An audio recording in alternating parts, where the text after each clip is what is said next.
I underlined a couple other ones. Okay. I want to put this on because in the Course in Miracles, we're going to be dealing with the hardware of spirituality. Okay. This is a statement that as a human consciousness contained within a body, you can become a divine realization and still be contained within in the apparent earth. It will be a statement that there finally is no difference between what you call a particle and a wave, that there's no difference between the thickness of your self-conception and the reality of you in association with yourself. This is what this will say. Contrary to what limited perceptual mind believes, there is nothing abstract about enlightened mind. Whole mind is in no way representational. It does not have thoughts, but rather is the thought. What's happening to your new minds is, instead of having associate perceptual thoughts, you're beginning to create.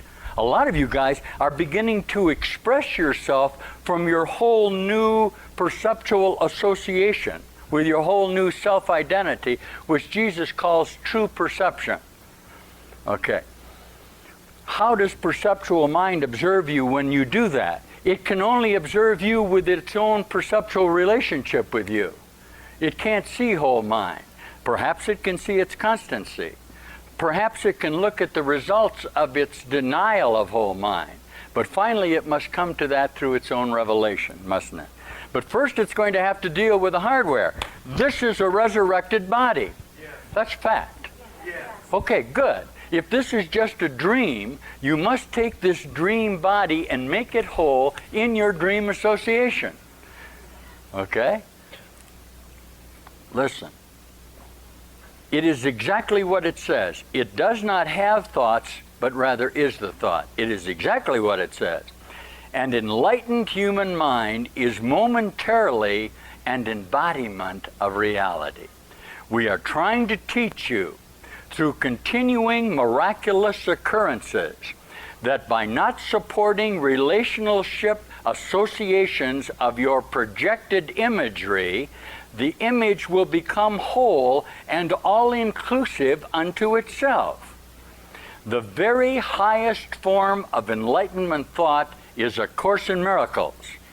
While by necessity written in a perceptual mode, it is an incredible assertion of inclusive immediacy.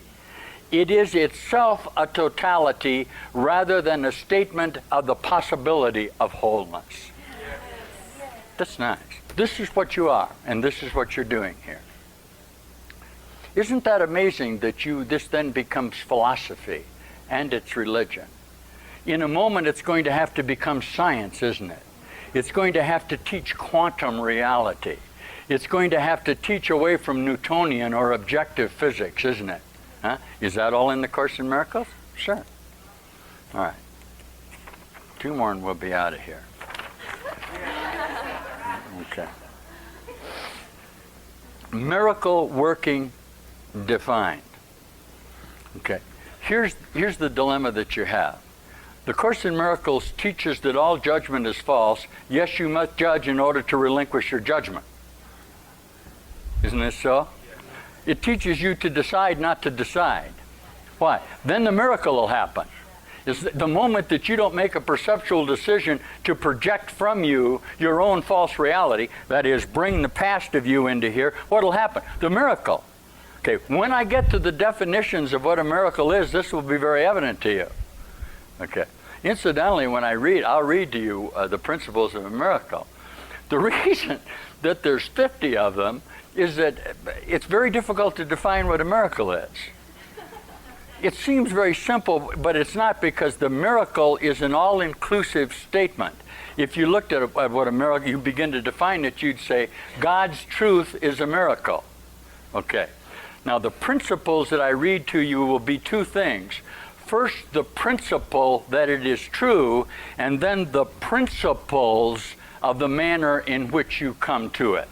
And that's why there's 50 of them.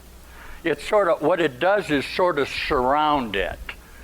Okay, so that you can work from the certainty that the miracle is God creating. Okay, and that you are the obstacle to that. But the necessity is for the negation of your judgmental thought association, because your judgment is inherently based on antecedent thoughts in time that have no reality. Listen. This is for Socrates. This is for real nice minds now. Listen to this. Any judgment to determine the whole truth is always, only, ultimately, a devaluation of the judgmental process. The more you know, the less you know. Okay, what? The more singular you then become in your intent to find the truth. Why? Truth is very simple. How do you do it? With a confrontation with your own mind in regard to what you really are. That's what we're getting you to do. This is the Course in Miracles. Now, since all judgment is false, obviously, why would it be necessary to judge anything? If God is whole in truth, why are you required to have perceptual thoughts and hold a resistance to this in the tension of your own time associations? All judgment is false. All judgment is only to hold you in the bondage of time, isn't it? All right, but how are we going to do that now? Since all judgment is false, the necessary use of it to arrive at true perception includes the devaluation of the judgmental process through the continuing admission of total ignorance. This is the workbook of the Course. I don't know what anything is. I don't know who I am. Oh, now I know. Why? I didn't prejudge my associations. These are the first 20 lessons of the Course, right? Of what? Okay, of total ignorance. Jesus Christ, A Course in Miracles, is divinely devastating in its assertions of the falsity of its own communicative devices. It literally denies itself in the first chapter. It says we're dealing with an impossible situation. That's the idea that you could actually be separated from God. Okay? I'll read that to you again, and maybe you can see what this says. It's absolutely devastating, isn't it? The whole basis of it is it gives it to you, and then it takes it away from you. It allows you to think about it, and then gives you the tough guy, and says, why don't you look at yourself again? Why don't you see really what you're undergoing here in the transformation?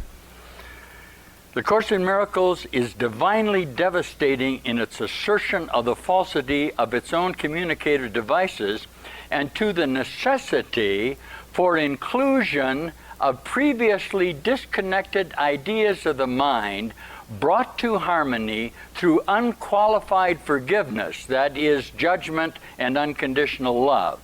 Now, the result must be in-depth connections of previously intentionally alienated thought forms that lends to the incredible experience of illuminated mind. Welcome home. That's what you're doing. Right. You're letting go of your grievances. All of the things that brought you into this situation of the necessity for you to maintain your identity are being relinquished by you. This is the Course in Miracles. This is what it teaches, and this is all that it teaches. It doesn't teach anything but this. Where do you want to hear this? I don't know. How much pain are you in your associations with yourself? That'll determine it. One more, then I'll stop. Using the workbook. Death is an impossible reaction to the single event of creation. Creation is only action. Reaction to truth is impossible. Death is an interpretation of life, but life interpreted by death is meaningless. Creation is not an interpretive function. It is not God defining himself, but rather God being himself. Conceptual mind requires a definitive truth by which to identify itself and maintain its sense of reality. Listen, there is no logical reason why truth need be identified. That is why conceptual thought is fundamentally illogical, not reasonable. The reasonable conclusion that conceptual thought is inherently conflictual, and that defining truth is denying truth, is simply the highest reach of the dialectic process. This is the conclusion of necessity to the awakening mind. Why? It now can make a choice to stop denying its source of wholeness by refusing to give credence to its perceptual associations. Listen.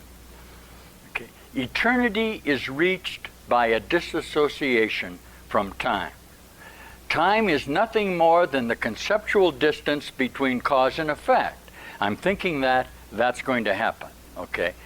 Coming from time to eternity, then, is only the practice of bringing cause and effect together.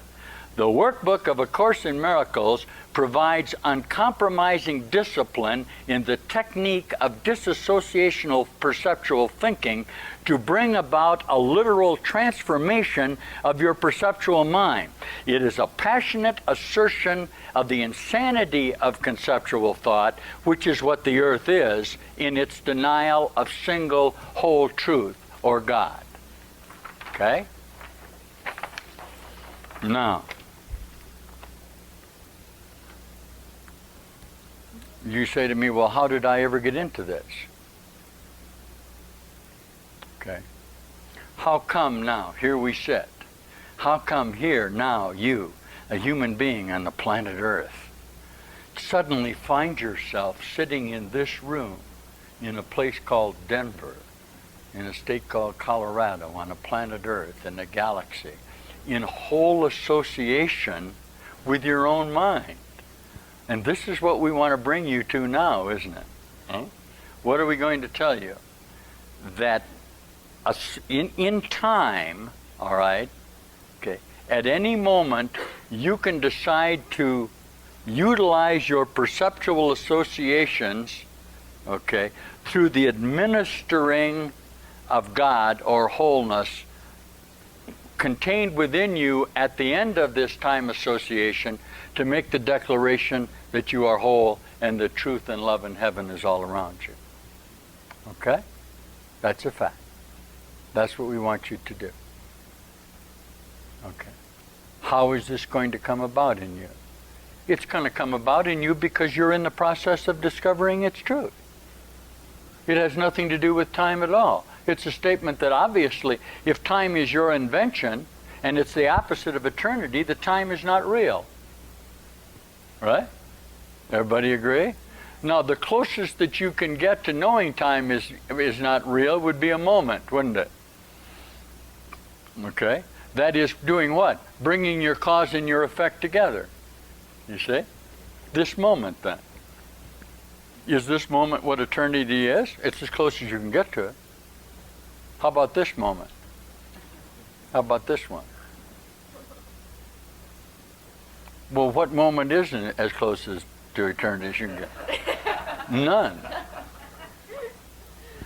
Are all moments the same? Yes. There's only one. Do they contain all of the moments that you have structured in your thought form associations? Sure. Is it necessary for you to block off in your mind conceptual associations that have held you in the travesty of your own death association? Sure, that's the holy instances. Are they accumulating in you in the maturation of your body-mind association? Sure, that's the Course in Enlightenment. You're very fearful of hearing this because you want to be yourself and die of cancer. It's dumb. This is the Course. See, you're determined somehow to associate with this reality. Huh? You have the power of your mind to do that. You also have the power of your mind to be in God in heaven. Yes. Why? Power of mind is singular. We're back to singularity again. There only is your mind no matter what you may think about it. Finally, you don't think about it at all. You simply are it, aren't you? Okay? This is the Course in Miracles. Who wrote the Course in Miracles? Jesus Christ of Nazareth. No, he says he wrote it. He wrote it. Where is he? In your mind, right here.